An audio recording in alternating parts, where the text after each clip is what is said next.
आधुनिक महाराष्ट्रामध्ये आपल्या या संपूर्ण भाषेच्या शुद्धीकरणाचं काम हे खऱ्या अर्थानं स्वातंत्र्यवीर सावरकरांनी केलं आणि त्या माध्यमातनं अनेक शब्द म्हणजे आज आपले महापौर या ठिकाणी बसलेले आहेत. महापौर हा शब्द देखील आपल्याला स्वातंत्र्यवीर सावरकरांनी दिला.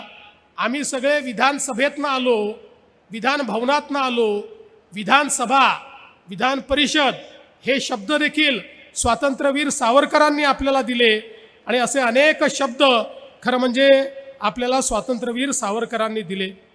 आणि मला असं वाटतं की ही जी काही एक फार मोठी परंपरा आहे जी नाशिक जिल्ह्याने या ठिकाणी खऱ्या अर्थानं जोपासलेली आहे.